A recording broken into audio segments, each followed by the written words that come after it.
This is 40K Today. Lionel Johnson, Horus, Gilliman, Magnus, Corax, Mortarian. They all listen. Not Lehman Russ.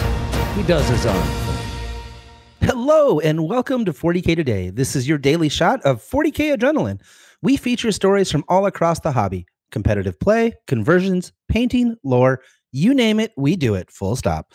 I'm your host, John Damaris, and today on the program, we talk to Nils from Minitaur Games about big plans for their app, and former ITC champion Brandon Grant tells us all about Astra Militarum in the new edition. Nils has been working tirelessly to bring an analog game into a digital age. His work in AR technology is actually super interesting, and now he's expanding the capabilities of the Rightful Ruler app. It's going to include some great new features, and we get into it in this interview. Nils, welcome back to the show. We're so excited to have you. I understand that you guys have been making rapid developments on Rightful Ruler, and you have some stuff you're ready to unveil. You want to talk about that? Yeah, we just pushed to our Patreon beta testers yesterday our new shared list view, meaning both you and your opponent can upload a Battlescribe roster, and then you can browse each other's list inside the game room, which is obviously super helpful for being able to just, check the toughness of that tank that your opponent brought. It helps speed up the game quite a bit, but it's also a faster viewer of list than Battlescribe itself.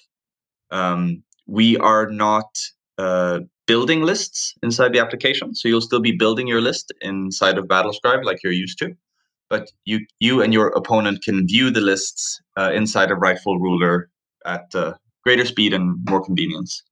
Cool. And so then this is with our beta testers now. Yeah. Right. And then that's going to be pushed to the regular people after you make sure there's not massive bugs, right? Do you have an idea of the time frame for that, when people can expect to see this new functionality?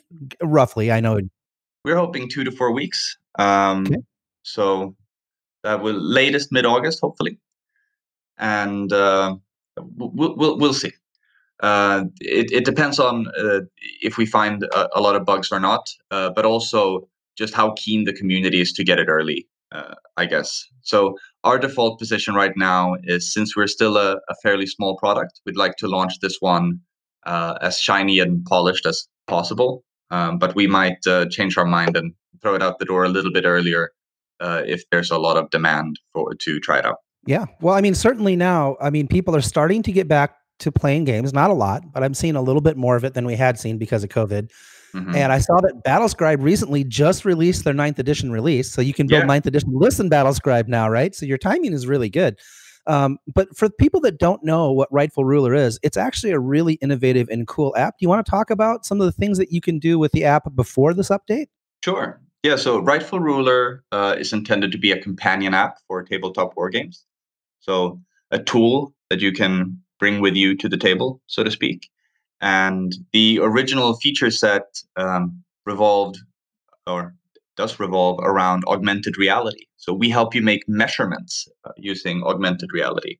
And that's really useful because you can make measurements without disturbing the models. You can make measurements through terrain and around terrain a lot easier. And you can do what we call radial measurements, meaning you can measure in every direction at once, so that you can check things like who is in an aura or who is within 24-inch range of this weapon, so on and so forth. And on top of that, we've also added the ability to do annotations, so you can keep track of things like spell effects.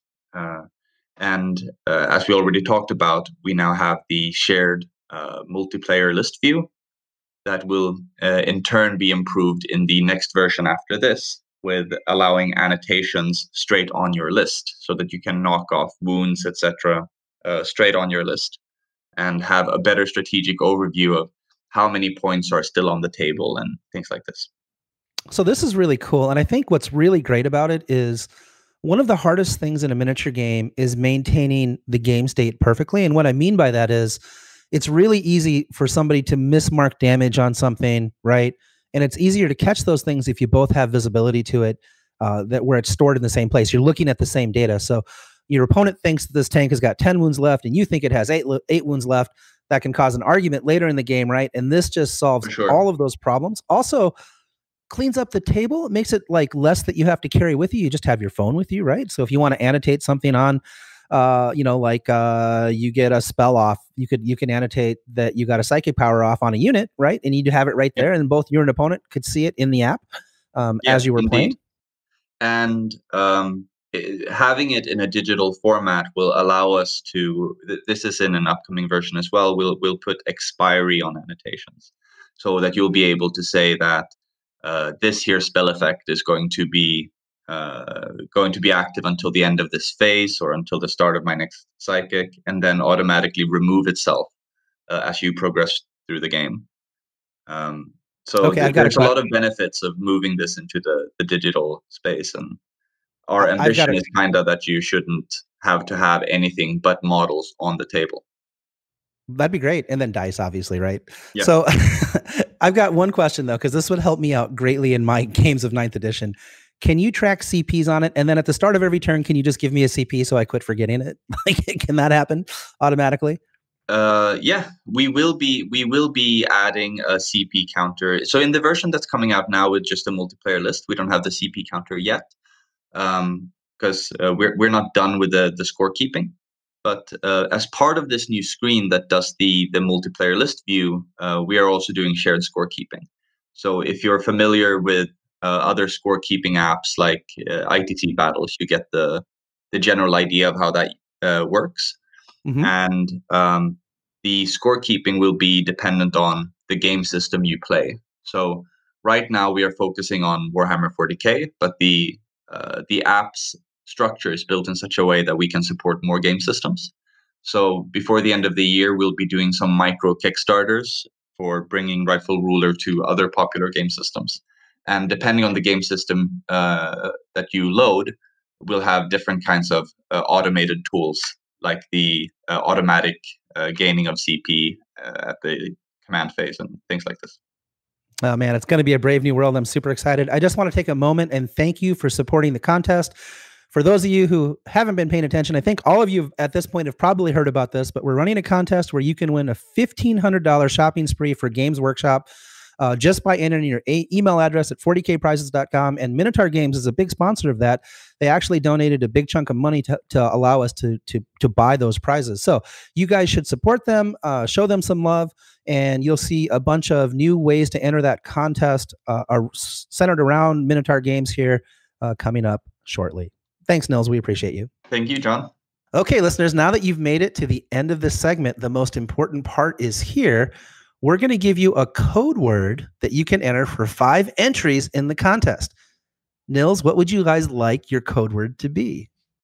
We would like for our code word to be reality. There it is. You enter the word reality, REALITY, at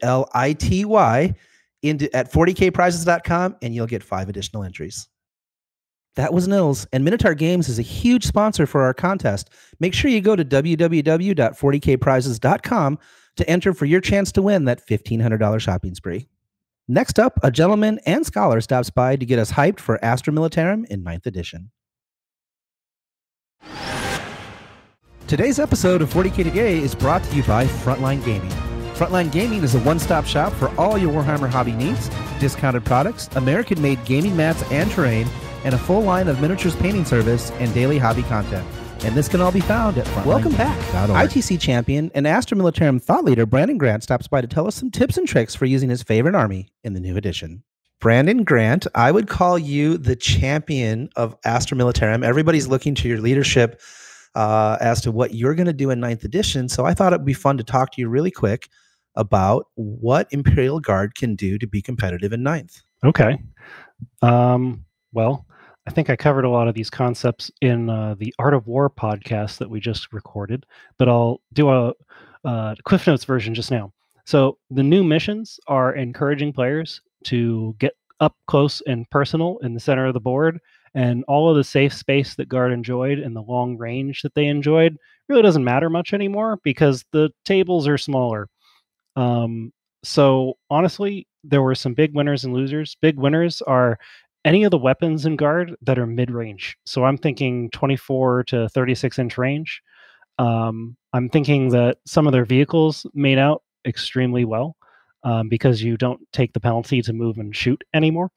So a guard list that is made for 9th edition is going to be able to heavily discourage your opponent from moving out of their deployment zone, because your firepower at 24 to 36-inch range is just so high that if they try and take any of the midfield objectives, you're just going to swat them off of them. Combined with some screening elements, just like a traditional guard list from 8th, so you're still going to want to take infantry squads to fill space and block charges, combined with preferably some sort of credible melee threat. So if you want to bring allies like Space Marines or Custodes, be my guest. But the guard unit of choice that I'm still kind of leaning on in 9th is going to be Bulgrins. And if you got your guardsmen, you got your Bulgrins, and you got your tanks, I think you're off to the races in terms of welcome to 9th edition, but focus more on the mid-range rather than the long range. And hey, if you want to take a Basilisk or two and throw that in your backfield to hold an objective while pounding the enemy from out of line of sight, great, be my guest. But I don't think you're going to need to have 3 battle cannons in your list anymore simply because the tables are so much smaller. You don't really need the 72-inch range anymore. All right, so let's talk about that for just a second. I think that you hit on a lot of it makes a lot of sense. You hit on a lot of great points. So here's my quick question for you. Why don't you give the listeners a couple winners that you think that you're going to start your exploration with? And I know we went into great detail of this on the Art of War podcast, which I strongly recommend everybody check out. It should be out next week. So, but go ahead. I think some of the units that were strong and will continue to be strong are tank commanders. Tank commanders are still relatively points efficient, but I do think that plasma cannon sponsons, which used to be almost mandatory at 10 points, now they're 20 points, may be optional. You don't necessarily want to have every tank commander with plasma cannon sponsons. Some of the other big winners are demolisher cannons, which are blast weapons, and against units of 6 or more or 11 or more models are just going to be gross amounts of firepower. And again, they're a 24-inch range weapon.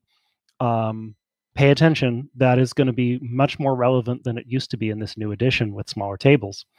Some of the units that are going to continue being good but aren't, off the charts are probably still infantry squads, Bulgrins, maybe not as many company commanders because the number of HQ slots you're going to have is probably less.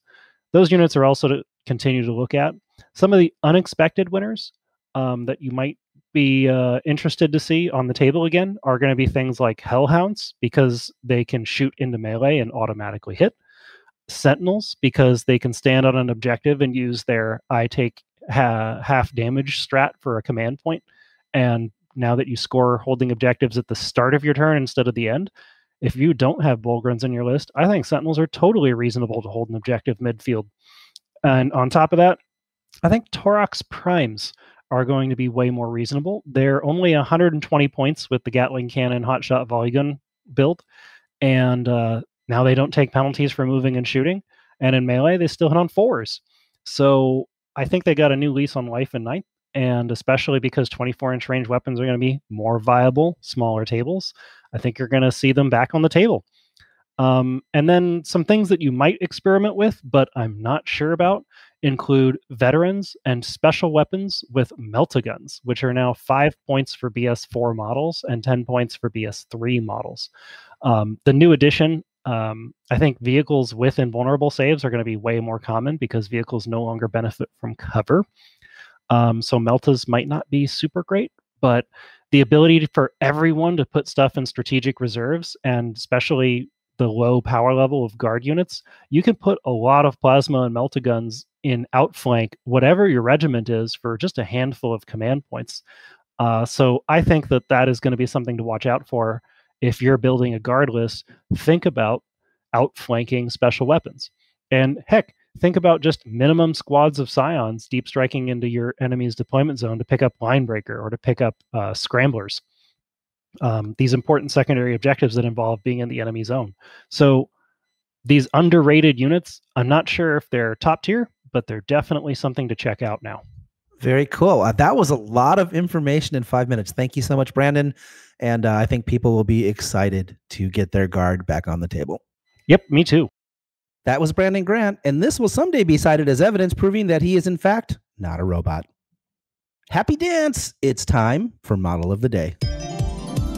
It's the model of the day, the model of the day, the model of the day.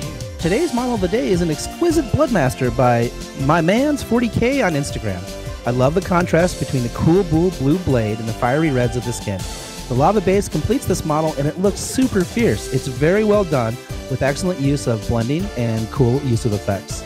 Now, if you have a model that you want us to feature on the show, or you've seen a model that should be featured on the show, let us know by using the 40K Today hashtag 40K Today on Instagram, and we'll find it. And that's it for today. Thank you so much for joining us. A big thanks to our content producer, Alex Brainer, our social media ace, Tanya Gates, our technical producer, Seamus Ronan, for all their hard work once again in putting this program together. I hope you are all as excited about the contest as we are. Make sure you get to 40kprizes.com to enter for your chance to win that $1,500 Games Workshop shopping spree. We'll see you tomorrow. Until then, for Paul Murphy and Steve Joel, I'm John Damaris, and that's what's happening in 40K Today.